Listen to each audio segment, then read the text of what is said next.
We are going to go over every single martial art type and explain it. So let's start with striking arts. Striking arts are martial arts that focus on the use of punches, kicks, knee strikes, elbow strikes, and sometimes also includes headbutts. The most common form of striking arts is kickboxing, which is mostly known for its high-paced action and powerful knockouts. Muay Thai is another famous striking art, and it is characterized by its brutal elbow and knee strikes. Karate is another striking art, but it has a lot more variety in its techniques. Some karate practitioners focus only on the traditional styles of karate, which include open hand techniques, while others practice a more modern style that incorporates closed fist punches. Other striking arts include taekwondo, savate, judo, Shotokan, wushu, and sanshu. And these are just some of the many different types of striking arts. Striking arts can be used in almost any situation, and they are very effective at stopping threats quickly. Next up, we have grappling arts.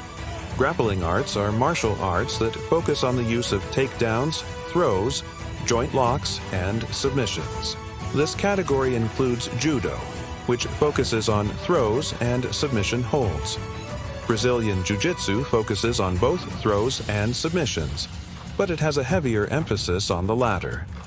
Wrestling is another grappling art, and it has an even heavier emphasis on takedowns. In general, grappling arts are very effective at taking the fight to the ground where there is less space for your opponent to utilize their striking techniques. Once on the ground, the fight becomes much more technical and a lot more exhausting for the opponent. Grappling arts are very useful if you find yourself in a street fight, since they can easily be used to take down an opponent and then submit them. Moving on, we have standing arts. Standing arts are martial arts that focus on combat from a standing position. They generally don't involve takedowns or throws, but instead focus on maintaining distance and using striking techniques such as punches, kicks, and knee strikes. A good example of this would be boxing, which is a combat sport that takes place on 2 feet and involves only the use of punches. Boxing requires a lot of footwork and body movement to avoid getting hit and to get close enough to land your own punches. Taekwondo is another standing art, and it focuses on the use of fast and high-flying kicks.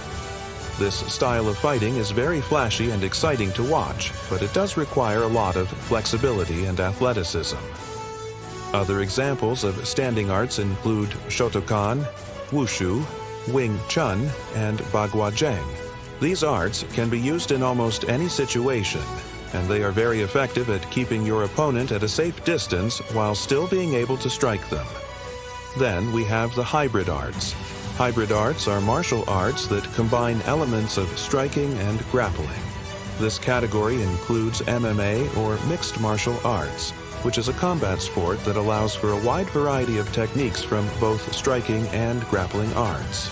MMA fighters must be well-rounded in all areas of fighting, and they must be able to adapt to different situations. This makes MMA one of the most comprehensive and challenging martial arts to learn.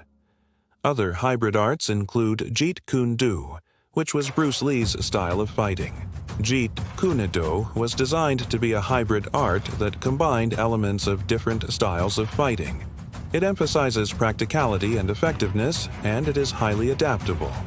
Other hybrid arts include Muay Thai boxing, which combines elements of Muay Thai and boxing, and kickboxing, which combines elements of Muay Thai and Taekwondo. Hybrid arts are very effective in real fighting situations since they allow you to utilize a variety of techniques. This gives you the ability to adapt to your opponent's fighting style and to take the fight wherever you feel you have the advantage. Now let's move on to some lesser-known categories of martial arts. The first one is weapon-based arts. Weapon-based arts are martial arts that focus on the use of weapons in combat. This category includes a wide variety of weapons such as swords, knives, staffs, and firearms. Some martial arts that focus on weapon-based combat include Kendo, which is the Japanese art of sword fighting, and Eskrima, which is the Filipino art of stick fighting. Weapon-based arts can be very effective in self-defense situations, but they do require a lot of training and skill to master. Using a weapon incorrectly can actually end up putting you at a disadvantage.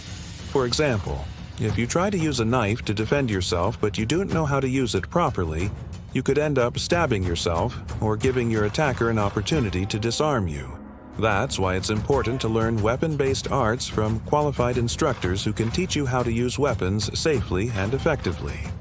Next, we have the trapping arts. Trapping arts are martial arts that focus on the use of joint locks and other techniques to control and subdue an opponent. This category includes a variety of martial arts from different parts of the world, such as Judo, which is a Japanese art that focuses on throws and submissions, and Lucha Libre, which is a Mexican art that focuses on a variety of techniques including throws, joint locks, and striking. The trapping arts are very effective at disabling an opponent quickly, and they can be used in a variety of situations. For example, if you are being attacked by a larger, stronger opponent, you can use trapping techniques to take them down and then submit them. Or, if you're being attacked by multiple opponents, you can use trapping techniques to control one opponent while you deal with the others. Finally, we have the oldest and most mysterious category of all, the secret arts. Secret arts are martial arts that are not well known outside of their country of origin. These arts are often shrouded in mystery and legend, and they are said to be highly effective in combat. Some examples of secret arts include ninjutsu, which is a Japanese art that focuses on stealth and deception, and silat, which is an Indonesian art that is known for its brutal and effective techniques. Secret arts are very rare, and it can be difficult to find qualified instructors. However, if you are able to find a good teacher, you will learn techniques that are truly unique and highly effective. So that about wraps it up.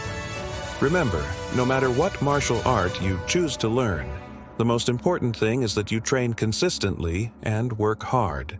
With enough dedication and hard work, you can become a skilled and effective martial artist. Don't forget to subscribe so you don't miss out on any future videos. Thanks for watching.